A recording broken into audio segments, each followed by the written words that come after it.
Semifinals na po dito sa American Cup 2026 at Grandmaster Wasiso kalaban niya po isa na naman pong medyo may kabataan pa na Grandmaster, si Samuel Sebian.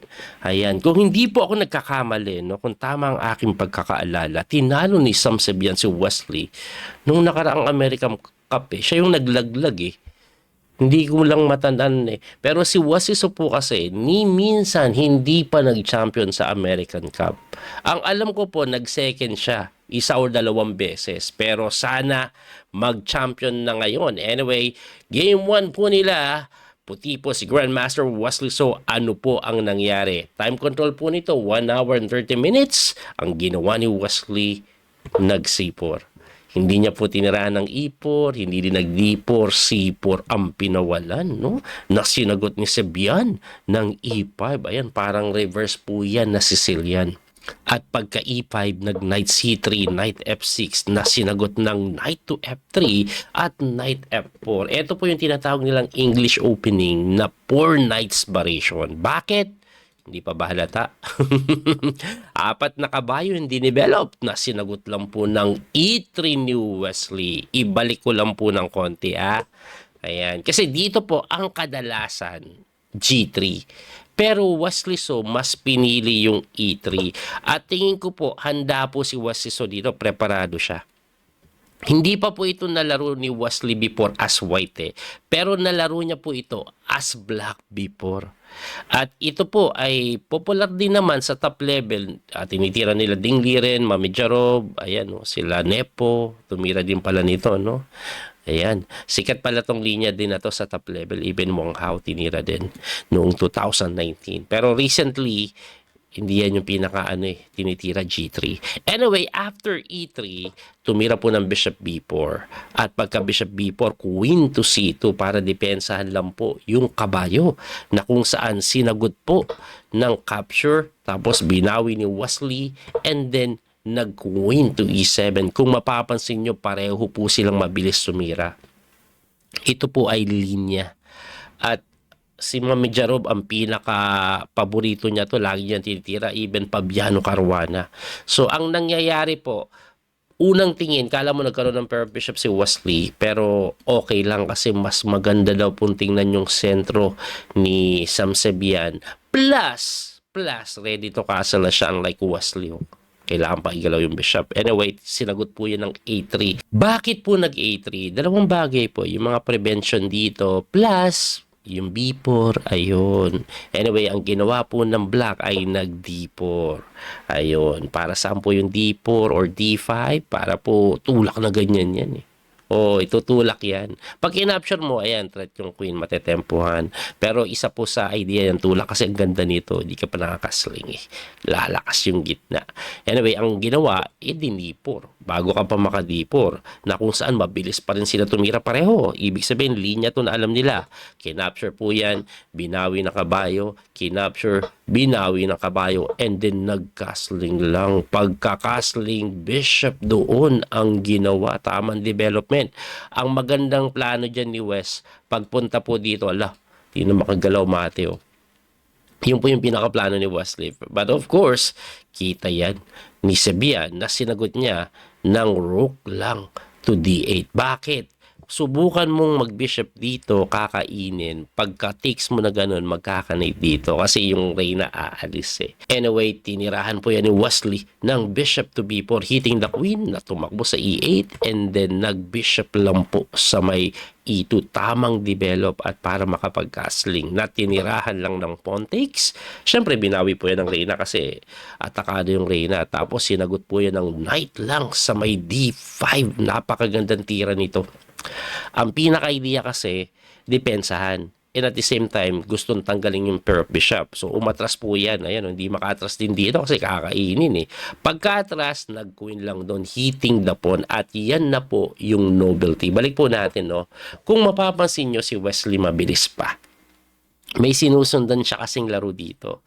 Alam nyo kung anong laro? Laro po noong 2025 ni Ting Jing Yao. Laban kay, kay Hegor. Ashkin. Ayan Yung laro pong ito, nanalo po ang white. Ang nangyari po doon, ang tinira Queen E7. So, sinusundan ni Wesley yan. Mas madaling laruin daw po ito sa white kasi dahil sa pair of bishop eh. No? Hindi lang siya nakakasling pa pero madaling laruin. Anyway, si Sam Sebyan, napaisip po yan na matagal at tumira po ng queen to e5 na kung saan nobility na. First time may tumira sa torneo pero yan po yung number 1 engine move. Sinagot po yan ng rook to d1 ni Wesley na magtataka ka coach. Binigay lang. Hindi pwedeng tikman. Anong mangyayari pag tinikman? Titirahan ka ng bishop lang sa c1. Ayun, bumalik lang. Hataw doon. Hindi makacheck yan na kain-kain, libre tore mate agad. Yun ang mangyayari. Balik natin. Kaya po ang ginawa is nag-bishop lang sa may e6 na tumakbo lang doon. At pagkatira po ng bishop to f4, queen to b3. Tumira po yan ng bishop to e6. Aba, sa laro pong ito, pwede nang itabla ni Wesley. Babalik na lang. Pero of course, papayag ba si Wesley ng tabla? Hindi. Tinira niya po yung number 1 engine move na takes lang sa may b7. Ngayon, magtataka kayo bakit binigay yan ni Sebyan. Kasi yung mga ganito pong posisyonan, okay lang magbigay ng pawn sa b7. Basta pagka rook a to b8, ayan, nagbigay pa ng isang pawn, may capture doon sa may b7 na kung saan may threat pa na rook a8, babagsak din. Si Wesley, so pinasok niya yan. At lahat po ng tinira nila pareho ay number 1 engine move. Ngayon, kinaslingan lang to ni Wesley. Kinaslingan lang na sinagot na nga po ng rook to a8. Tapos nag-queen to c5. Kinapture po yung pawn na binawi lang. Ayan. So, ang ending, napunta sila sa endgame na kung saan si Wesley so may pair of bishop. According po sa engine evaluation, this is very close to equal. Pero 0.33, may konting kurot po sa side po ng white. Ibig sabihin, binibigyan pansin dyan yung pair of bishop niya. Tapos isolated pa. So ang ginawa po ni Wesley, nag-e4. Of course, you have to gain some control at the center. Number 1 engine move. Tumakbo po yan. Tumira ng bishop to b4, hitting the rook na sinagot lang po ng rook to a8 para depensahan yung tore na kung saan kinapture, takes, and then nag-f3 solid. Kung titingnan nyo yung posisyon, mas madaling laruin ito sa white. May pagka-equal pero slightly better pa yan eh sa white. Hindi lang natin sure kung enough to win pero komportable po kasi ang white dahil may weakness na atakihin at malakas yung pair of bishops dyan. Anyway, nag-rook to b8 hitting the bishop na tumakbo sa e7. Gusto ni Wesley wasakan yung pawn structure pero hindi pinansin. Sige, palit mo! Sabi ni Wesley, ayoko. Tumakbo yung kabayo, tumakbo din, and then tinirahan ng f5. Yun, maganda yung f5 ni Sebyan actually. No? Kasi ang mangyayari dyan, kainin mo, takes, and then king move. So, kahit papano, nababawasan yung pawn. Pag endgame po kasi at ramdam mo na lamang yung kalaban mo, ang pinakamagandang gawin is exchange as many pawn as possible para madaling itabla. Anyway, nag-bishop to e6 na sinagot ni Wesley ng rook lang doon. Tapos, sini5 na yan eh. Basically, binibigay na po yung pawn. Ang magiging ending kasi, no? Pagka takes, yun na po yung ginawa. One pawn na, pero same side yung mga pawn. Lamang ang puti, no? Pero hindi ko alam kung enough to win. According sa engine, it's not enough pa eh. Tingnan po natin. Anyway, ang kagandahan dito, bumababa na yung oras, 22 minutes yung isa, 24 si Wesley. Tumira po ng rook to c8. Ang intention, ipalit mo at madaling itabla yan. Pag pinalit po kasi yan, matatabla yan ng madali. Dahil kahit 1 pawn up ka, etong 2 pawn, ipalit lang dito. Diba? Tapos ang kakabagsakan pa, tingnan nyo po itong square na to, dark square. Puting square. Malaki yung chance ang matabla. Kaya si Wesley, iiwas talaga. Ayan, nag-rook to e5, number 1 engine move. Tumakbo, pinapalit. Wag! Kasi ang rook endgame same side, tabla din. Bas kahit 1 pawn up. Wesley so talaga iiwas yan. Tingnan nyo, kahit nagpapapassive na yung king, wag lang mapalit-palit. Umiwas kasi rook e6 ang plano eh. Ayan, okay.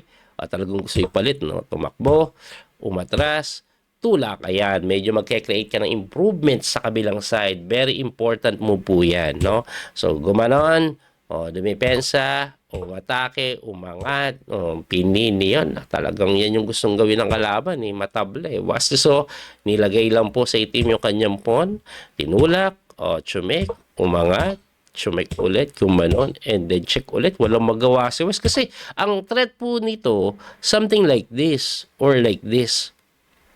Yan po ang threat, nakapin kasi. Gumanon, o nagtulak lang. So, coach, nakapin ba tayo gawin? Kasi kahit magpin po siya ngayon, thinking na dali, mali, may rook A8 yan. Tinitrick siya ni Wesley. Tapos pagka kung E7, titiraan ka ng rook to E8. Saan ka pupunta? Dito, di kain na. Di ba? Hindi po kasi pwede dito na nakaligid sa tore kasi pagka takes, libre tore, libre din to. Yun yung pinaka-tricks. Kaya sabi ni Wesley, tulak-tulak po tayo, baka ipin. Anyway, nakita ni Sebian. Kaya nga po nag-rook lang po doon na kung saan sinagot ni Wesley ng check ulit. At pagkatira doon, chumek na si Wesley doon kasi wala nang magawa gumanon. Kasi wala na po yung idea na pagka-capture mo, naka-threaten dito yung tore. Nandito na yung tore. Kaya di nagagana. So, ang problema, pagka-bishop dito, ayun lang yung ginawa Hindi na depensahan yung F3 at mukhang matatabla na dahil mapapalit at ayun na nga po ang nangyari. So, okay, ipapalit yung mga pyesa. Kasi so, medyo pinipilit pa Okay. Gumanon. Pinalit-palit at wala. Drawish na. Natabla pa rin kahit pinipilit ni Wesley. Naubos pa nga yung oras And of course, pag natatabla si Wesley, mag-iingay yung mga basher boy tabla. But again, this is 72 moves guys. Umabot sila ng 72 moves. Ngayon, sa loob ng 72 moves, eto po yung accuracy nila. Gusto nyo makita accuracy? Eto po.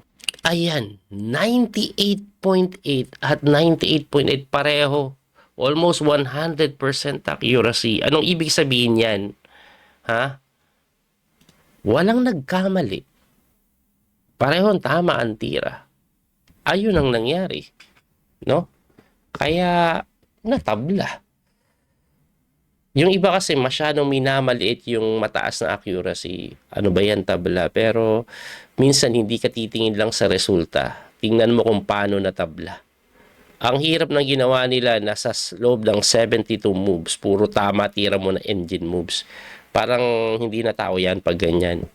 Yung mga tabla na mabababa yung moves, less than 30, yun, baka sabihin mo, ano lang yun, opening prep or ganyan. Ito talagang kinapa nila yan, kaso parehong tama, tira nila, wala nagkamali. Ayun, natabla. Boring pag wala nagkakamali, no? Tapos pag may nagkamali na, sasabihin niya sa mga nagkamali, ang hina, nagkamali. Come on guys, hindi ganun kadali ang chess, lalo na sa top level. Anyway, anong nangyari sa ibang bakbakan? Tingnan din natin. Ito po yung bracketing sa winner's bracket. Si Fabi natabla din kay Wonder Liang at Sam Sebian natabla nga kay Wesley. Ngayon sa loser's bracket, ito po ang nangyari. Ayun, nilaglag ni Lebon Aronian si Abby Manyo Mishra at tinusiro naman ni Leonard Dominguez si Ray Robson. So, ayun ang mangyayari. Ngayon, gusto ko lang makita yung laro. Paano tinalo ni Lebon si Abby Manyo Mishra. Tingnan lang po natin na mabilis. Itim pa si Lebon. Ang time control po, 25 minutes plus 10 seconds increment. So, ito po yung Queen's Gambit exchange variation. Grabe to. Lakas ang loob, no? Queen A5.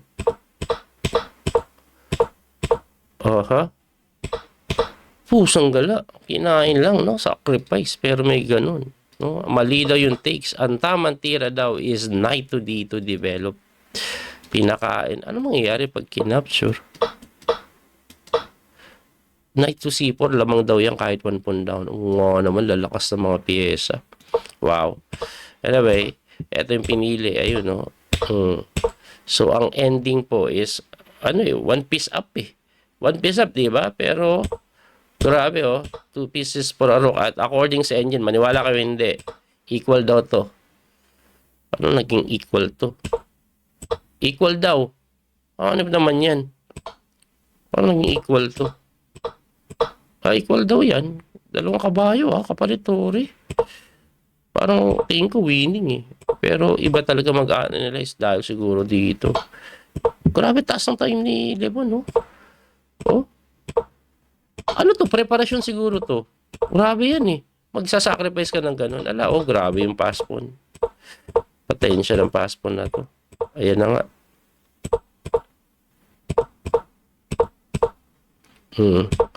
Ayaw pa niyang i-promote eh. Alam niyo ba guys, eto pwede nang ibigay. Pero kasi, baka matabla yan. Mahirap pasukin. Kahit na quality app. Kaya hindi niya pa pinopromote basta-basta. Ayan o.